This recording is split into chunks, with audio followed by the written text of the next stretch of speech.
Mountain News this morning. In a campaign-style rally, President Trump called affordability a hoax, blaming Democrats for high prices.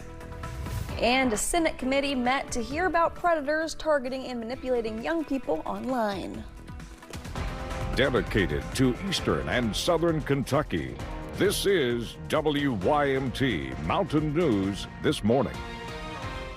Good morning, I'm Caroline Mueller. Today's date is Wednesday, December 10th, and it is now 6 a.m. Let's check in with meteorologist Megan Desmel for a look at your forecast this morning. Megan, I've been saying all morning it felt pretty nice when I walked out the door this morning, but I feel like it might be too good to be true. Yes, that's exactly right, Caroline. It's a little bit too good to be true morning with those temperatures across the board really sitting in the 40s, and it's nice and dry. However, starting around 8 o'clock, we'll see a change to that forecast. Here's a look at satellite and radar. This round of rain will be making its way to our far northwestern counties around that 8 o'clock time frame, continuing to move throughout the region as we're going throughout the morning and midday hours. And a cold front swings through as well, which will drop those temperatures, leading to a chance of a wintry mix this afternoon and some snow chances tonight. Here's a look at those temperatures for you right now. Again, nice and pleasant. We're talking mid to upper 40s for many folks, with high temperatures for the day in the upper 40s and low 50s. Now, don't be surprised by this. Yes, those are really nice temperatures. However, it's going to be earlier on in the day. We're talking about 10 o'clock, 11 o'clock, and then we'll see those temperatures dropping as the cold front makes it chillier and chillier. Caroline. Thanks, Megan. One person is dead following a barricade situation in Rockcastle County. We first told you about the incident yesterday. Kentucky State Police told us there was a domestic incident at a home between a husband and wife happening around 1 in the afternoon. The wife wasn't aware the man was home, so she left to go get an emergency protective order from police. When police attempted to serve him the order, he wouldn't come out of the house. KSP eventually went into the home and found Marvin Gabbard, 42 of London, dead from an apparent self-inflicted gunshot wound. The investigation is ongoing. A woman is charged with attempted murder after an incident in Pike County. On Saturday, state police responded to a home on Chestnut Branch Road in the Freeburn community. They found Nancy Gearless unresponsive near her home. Police say she had multiple lacerations, bruising, and burns. Her home had recently been on fire. 28-year-old Angel Hunt of Warncliffe, West Virginia, was arrested and taken to the Pike County Detention Center. She's charged with attempted murder, assault, strangulation, and arson. Freezing temperatures are forecasted across much of the northern U.S. today. Some parts of the country are already dealing with bouts of winter weather. In the Pacific Midwest, a powerful storm system dubbed an atmospheric river dumped heavy inches of rain, leading to high water, flooding roads in Washington state.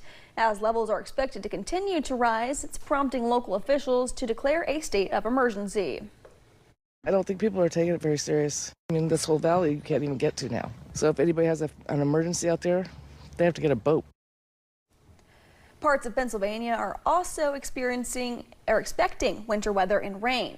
And in Minnesota, at least one person is dead as a result of the weather after Minneapolis-St. Paul International Airport police say it was reported that a 47-year-old male was struck by a snowplow in the parking lot of the facility on Tuesday evening.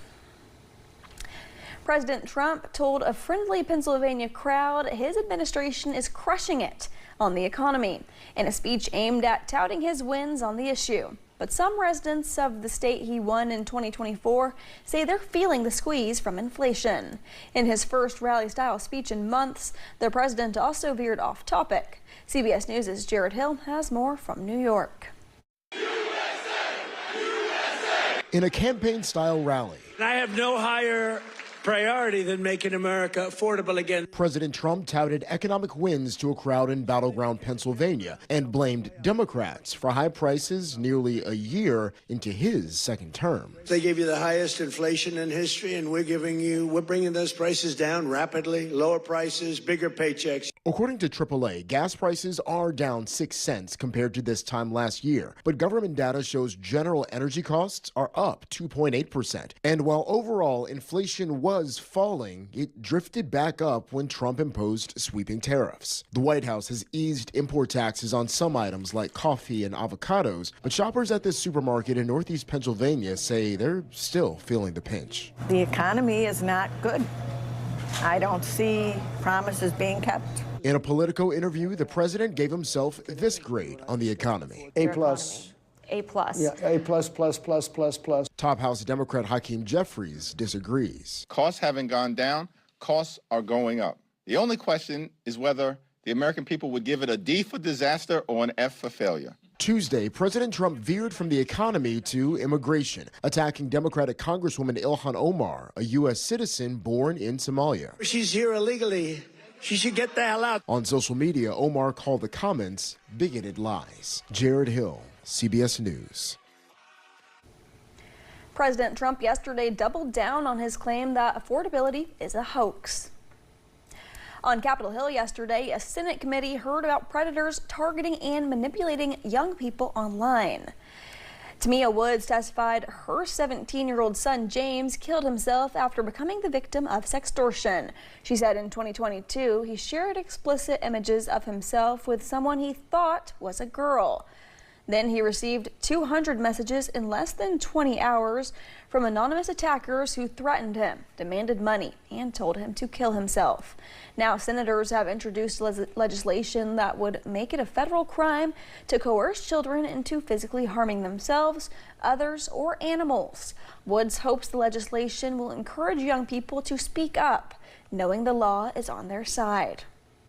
Your mistakes. I don't care what it is. You speak up. You say something. You stand up for yourself, because we can make sure that we have your back no matter what. I would give anything to have my son back.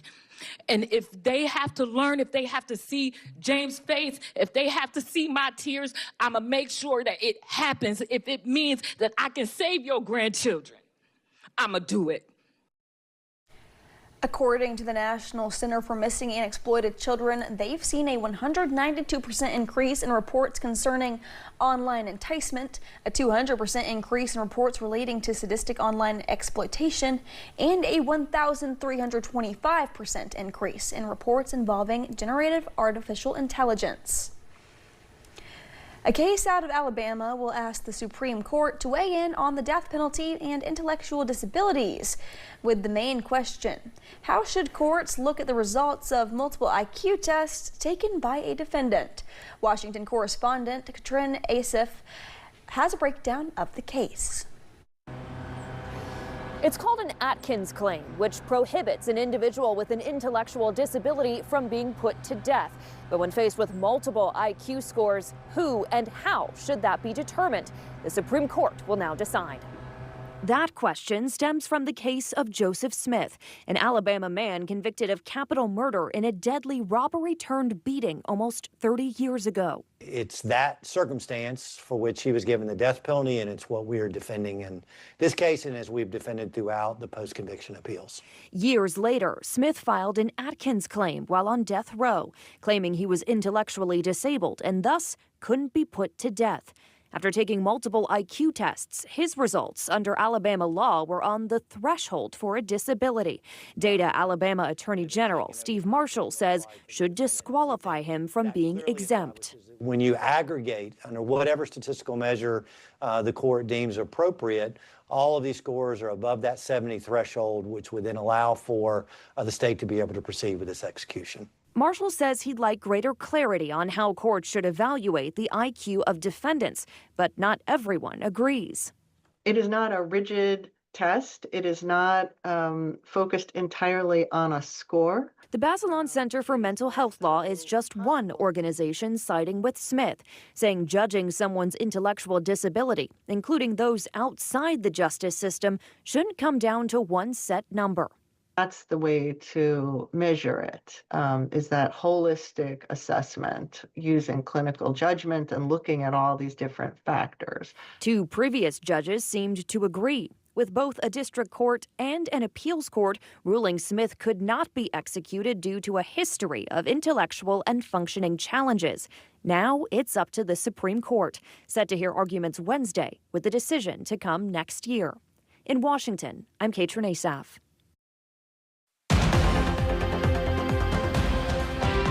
And we're still tracking those nice temperatures this morning. Here's a look at those 40s that you can expect as you head out the door. And as you just zoom out, you'll kind of notice a little bit of cooler air from the north that will be on its way to us as we head into the next couple of hours. Now, warm temperatures for today will be in the mixture of the upper 40s and low 50s, though. Timing of this will be about 11 o'clock this morning, with the cold temperatures really starting to come through as we're heading into the afternoon. So as you're going through the next couple hours, what you need to know, rain is on the way. And as those temperatures drop near freezing, we have a wintry mixed chance later this evening. Caroline. Thank you, Megan, and thank you for getting your day started with us here on Mountain News this morning. Coming up, we'll take you to our nation's capital for a Christmas tradition at a historic theater.